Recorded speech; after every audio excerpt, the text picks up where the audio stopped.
Alright guys, so we're now going to begin installing the bags. I already jacked up one side. Right now I'm going to be installing this front one, and then I'll most likely move to the other side over here. Once I get those two done, I can most likely air up the bag. I can go ahead and start doing the rear one. Let's go ahead and go to the first part that we're doing. Right now the battery is removed. The reason that we're removing it is because we need to get this line right here that we ran through the grommet right here. We need to go ahead and put it down here where there's another grommet that leads down. A total of 4 12mm bolts. I went ahead and grabbed the airline, put it through there, and now you can see that it's coming through here from the back side. We will have to cut it because this is a little too long, and then we're going to go ahead and connect it to the airline that's going to go right here. Then we can go ahead and loosen this brake line. It's a 12mm, which is the cool thing about airlift suspension is that it comes with brackets already for your airlines, as where other brands that I've seen, they didn't come with any. And then also has these other ones over here for this brake line as well, pretty much like OEM. These you just slip off just like that, and then you only have this other one over here that you got to take off. Oh shoot. Okay, there, and then this slips off, and then you can just have it right there. Now we just have to remove this part right here, this bolt, in order to drop this down. Then we have to loosen this bottom one over here in order to allow the strut to move, and then the top ones, and we should be good. We do have to remove this tower brace right here. There's a total of 3 bolts right here. There's 2 inside, and then there's 3 over there as well that you have to remove.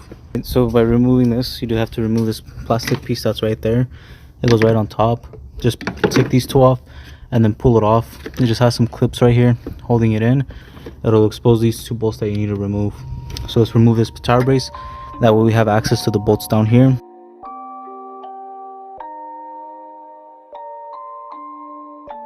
Rage on that beat, going crazy.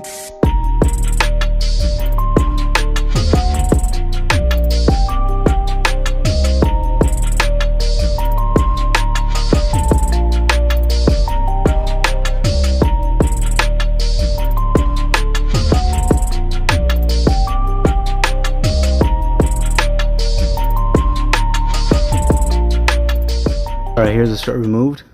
So this allows the whole control arm or the whole thing just to pretty much go down in order to get enough access to remove the coilover. Then you're going to go ahead and install the new one. You usually want to be careful with this. Make sure it's not straining any of your lines. Right now it's not. Everything's good. Nothing's being like strained. See, everything's loose. So just make sure you're careful with your brake lines. You don't want to mess that up. And then when you're putting the strut back in, it goes in between these two. So this one will go over here, this one over here, and the strut goes in the middle. Because if you put it in the wrong way, and then you're going to have trouble trying to get that line to pretty much bolt up to where it was before. So let's go ahead and grab our new one and put it in. In the packaging, it does tell you which strut goes to which side. So for example, this one right here says FR for front right, and the other one says front left, so that would be your driver's side. So we're going to be installing this one on this side.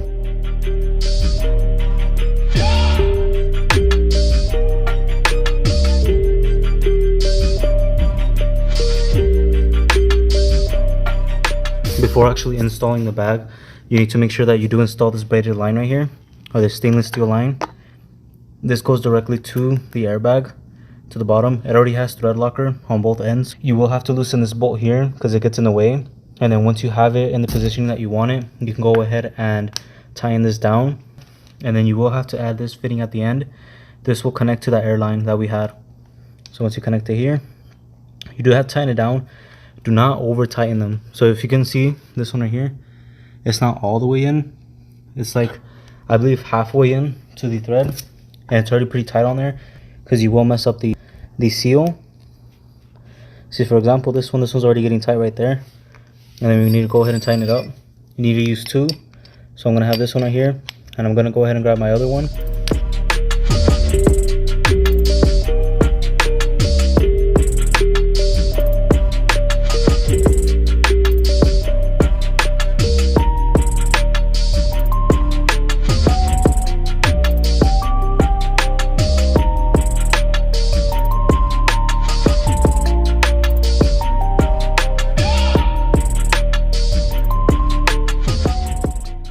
Alright, so this side's pretty much done. I just need to tighten down this bolt right here. Everything else is good.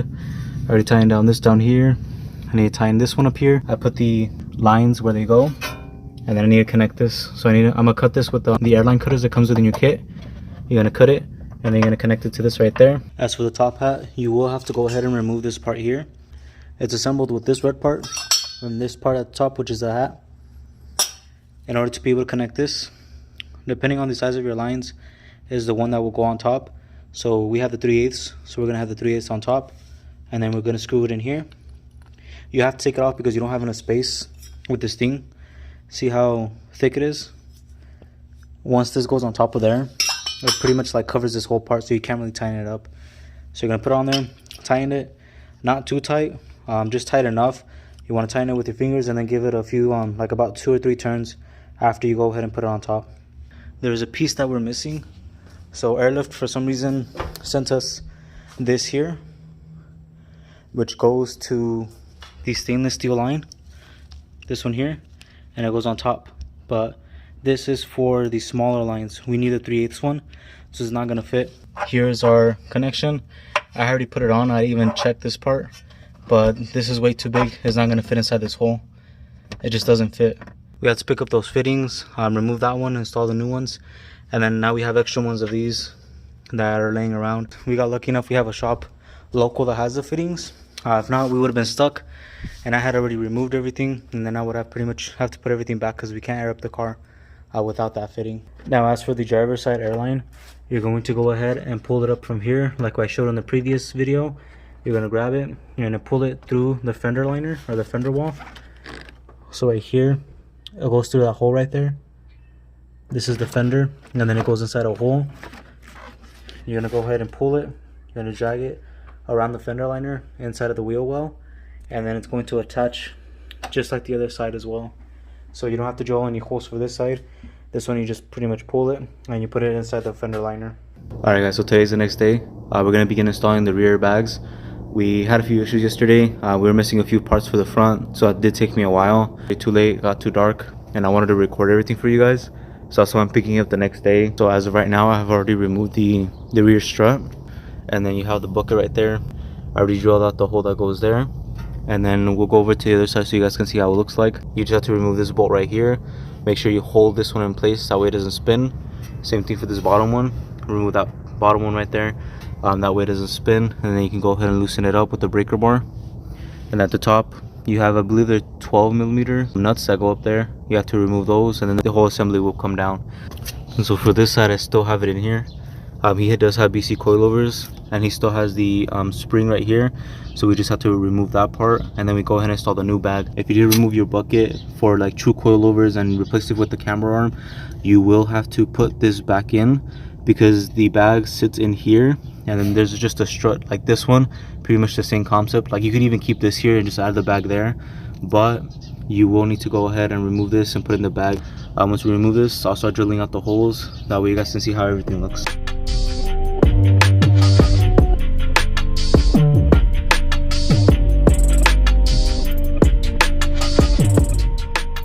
Now that we remove the strut and everything, we have the spring that's removed as well. We now have to start drilling our hole. Make sure that this drum right here is at a slant, that we have enough space to be able to drill your hole. We're going to start off small. I'm going to start off with this small one that I have, and then I'm going to work my way up, most likely to this one over here. So I'm pretty much going to be working my way up to each bit. That way it's a lot easier. If you try drilling it like with the small one and then go to like a really big one, it's going to take a really long time. It's better just to start off small and keep making your way up.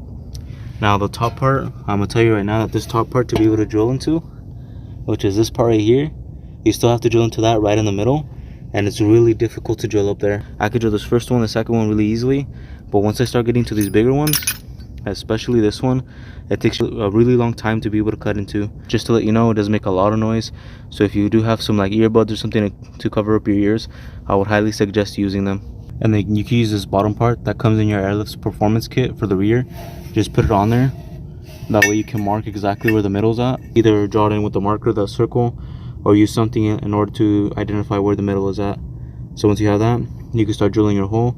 I'm gonna tell you guys right now that this bottom bolt, or this bottom hole, is gonna be a little bit smaller than the top one that you have to make up here.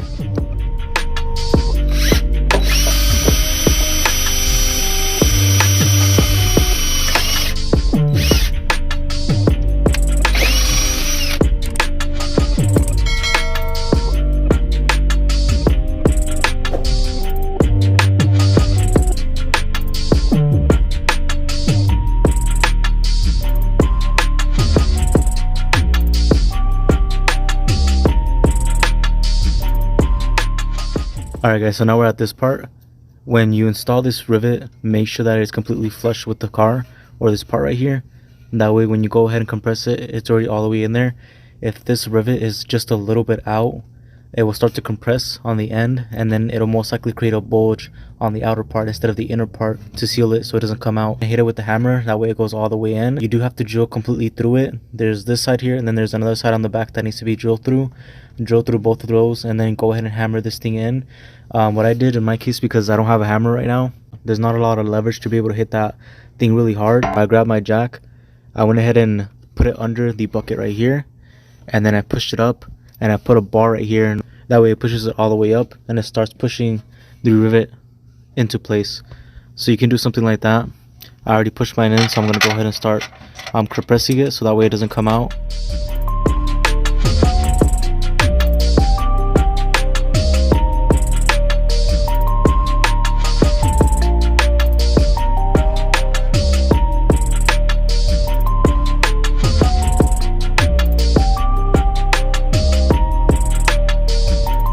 Now that you've compressed it, you can see that it's a lot flatter and it's more to the surface of the actual vehicle instead of being like a little bit more out.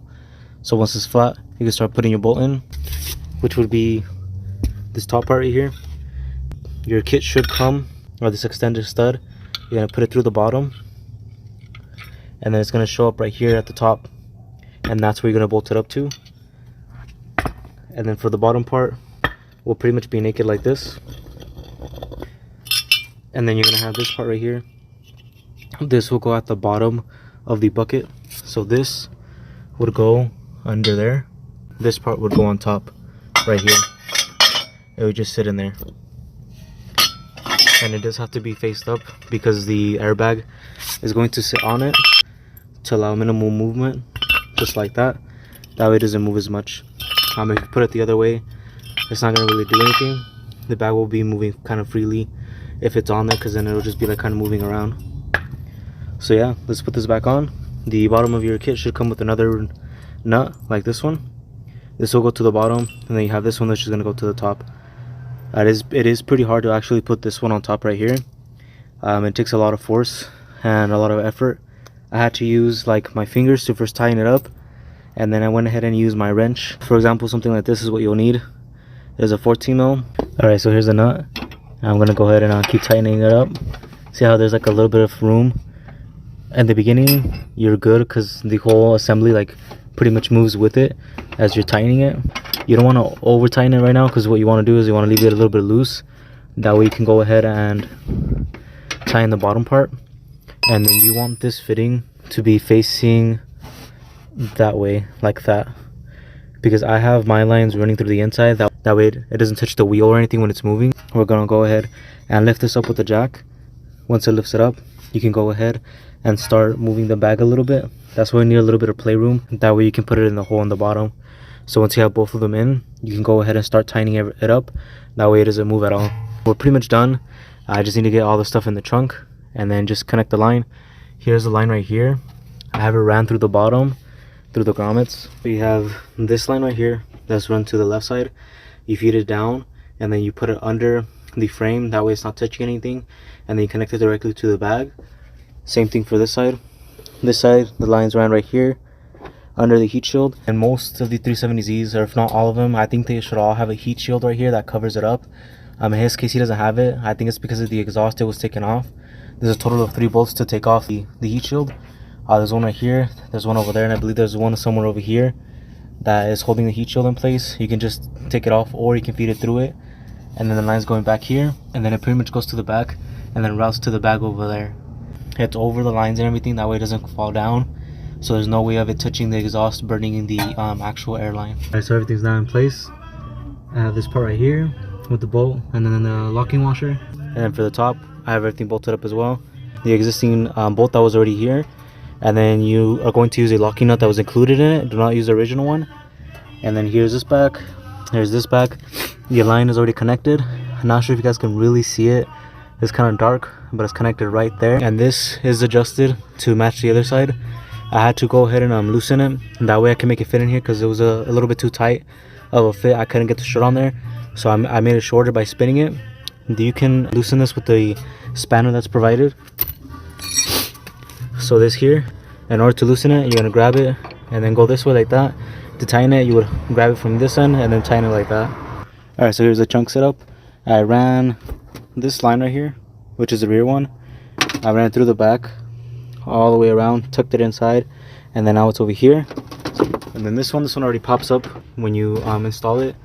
Then that line over there, this one is the front one to the left. Just ran through over there, as you guys saw in the previous video, goes up here. Same thing with this one, just goes up here. Now all I have to do is make my holes to get the lines to run up, and then I can plug it into the manifold. Alright, so now we're here. I went ahead and put all the panels back. I did have to go ahead and cut this just to give enough space for this to go through. And then this we have to connect to the compressor directly.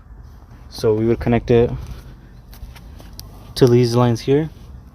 Once we connect that, the compressor should turn on once we turn the car on. And then the manifold's right there. Alright, we're going to go ahead and connect it. You can reverse this plate. So instead of facing up, you face it the other way. That way we can have it like this. Connect the lines there. And then we just have to remove this plate and turn it around. So let's go ahead and start making holes somewhere on this area to be able to run the line. And then we should be good. We're pretty much done. This side, the driver's side, did have a small leak with one of the fittings. So I had to go ahead and add some more Teflon tape on there and close it back up. The way I was able to identify the leak was grabbing some soapy water. So I just put some in a bottle. And then you're going to go ahead and just throw it on there. And then you're going to see like little bubbles come up. So you're usually going to want to put it around the fitting. So for example, like this fitting right here, I threw some on there and it started leaking from right there. So we got some Teflon tape. It already has some sealant on there, but it didn't seal it properly. I would recommend going ahead and adding Teflon tape either way to all the fittings, just in case, because then you're gonna have this issue like me. Alright, so everything's connected. It's connected to this right here, and then here, having between these, I did have to take off the little green thing that was right here. See how this one has like a red one? I did have to take it off because it wasn't tightening enough to have it secure. Keep getting loose. Do not connect this until every single thing on the car is connected properly and nothing is exposed. Make sure none of the wires are exposed. Like here, we did have the connection. I put some electrical tape on there. Same thing here. Like I didn't need to use it, but I always like to use it as a safety precaution. So remember, don't put anything back until everything's connected. And let's go check out the fuse. The pink wire, it's the 6th one down. So just count all the way from the right side, go all the way down. It's connected right there. I have my 2 3-amp fuses in there. It's not perfect because we did have to use the existing floor mat. I would like to make it look a little bit better. And then right now it's kind of like it's on there, but it's kind of like loose. I would like for it to be properly mounted, like to wood or something solid, because this gives it too much room. It won't come off or anything. It's on there. Same thing with this. It's on there good. It's not gonna like fly off or anything, but it's gonna be like a little bit loose. But it's still good. We have our water trap right here. All of the holes in the back are completely plugged. Here we have the compressor on the side, and then we have the water trap over there connected directly here to the second to last one. So this goes in order. I believe this is front left, front right, rear left, rear right. This is connected to your manifold, and then this is the exhaust. You can have this lead outside, that way it's louder when you air out, you'll hear it. But if you have it right here, you're pretty much going to hear it inside. So this will be completely up to you. You don't even have to have anything on there, but I just have something because I don't want anything to go in there to cause any problems in there. And then here at the bottom, we have this connection here. In order to let any air out, you can push this, and then it'll let the air out. And then we have the main connection right here that is connected to the manifold. I brought it in through here, and then here I have the connection to the compressor itself. So it's connected directly to each other, and I just made holes for the lines to go through there. Like I said, it's not perfect, but it's good for now until we can get a setup. He does want to do a custom trunk setup, so we'll be doing that in the future. Here's an example of my trunk setup. We could do something like this, how it's all like cleaned up. There's like hardwood. I'm actually going to be changing this really soon, so if I get that done, I'll do a video on that as well. I'm going to be changing the whole floor to something different. I think it's going to look a lot better. It's going to look really sick, really unique. I haven't really seen at all with any car. But let me go ahead and show you guys the car, how it looks aired out. I'm going to put the wheel back on right now. But yeah, let's go ahead and continue. Alright, so we're driving the car around for a bit just to make sure that there's no leaks or anything, that it doesn't feel weird. Make sure it's not bumpy or anything. When I did my air suspension setup, the back was bumpy, and that was because the strut was too short. I needed to go ahead and loosen it up and extend it to make it longer. That does cause it to bounce, so just an FYI, if you do adjust it, if it's too short, your car will bounce a lot. All right, so here's the controller. It's been maintaining air, it hasn't been losing any air or anything, as well as the tank. It's been perfectly fine. It will randomly adjust itself, like sometimes one will be higher than the other. That's perfectly fine, doesn't mean anything. Usually what you want to watch out for, if it's going down too fast, you want to make sure, check it out to see if there's any leaks on that line. Usually if one is leaking, you just have to check that one and you're fine. Once you fix that one, you should be good and there should be no problems. I've been keeping an eye on all of these to make sure that they've been maintaining and stay at the same level, and it's been maintaining over like 3 minutes or 5 minutes already, so I know that there's no leaks, everything's good. Same thing with the pressure on the tank. It's been maintaining at 171, hasn't moved for about 5 minutes, so I know there's no leaks, everything's good. You have different presets. This one's to air out all the way. You just hold it and it's gonna air out all the way. This one is gonna air out each bag to this level at 25, and then if you push this one, it's gonna go to 160, and then if you push the top one, which is gonna be like going over speed bumps and stuff, this one's gonna go to 115 and to 75. So we'll go ahead and air it out right now, that way you guys can see.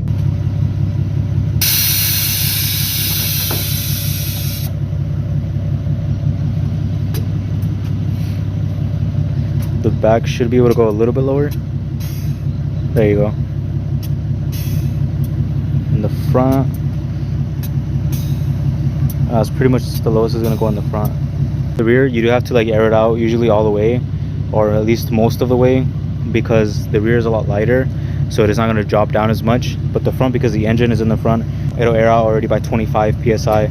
So like if I push it up, see, like at 25 it hasn't even aired up. It's all the way at 15, it still hasn't aired up as well. But once you get it to like 100, it's going to air up, and then once you get these like easily to 20, it'll air up already on the rear. See, so it has a lot to do with weight. So it's not, nothing's wrong with your controller, with your management, just how it is. It has a lot to do with the weight of the car, because the engine's in the front and then you don't really have much in the rear, just your tire, and that's pretty much it. It's not that heavy. So let's go ahead and air up. We're gonna hit this one twice and it's gonna go to our preset. There you go, it lifted up to the preset that we wanted. So this is him going over like speed bumps and stuff, looking like a monster truck. And then we have the middle one, which is going to be like his ride height. It's going to adjust, it's still going to go down a little bit more. There you go. We can still make it go lower for his ride height, because he already drives really low, especially because his wheels sink in. He can definitely drive a lot lower than this. But yeah, he's going to mess with it to see how he wants it. Alright, so here's a quick walk around of the car, how it looks. Oh dude, this thing looks so sick. I really like the color combo on it with the white and the purple. I think it just looks really sick.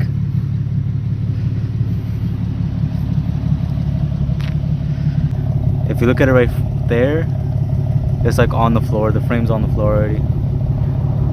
Like I said, the rear can still go down a little bit, but the front, look at that. It's on the floor. That's crazy.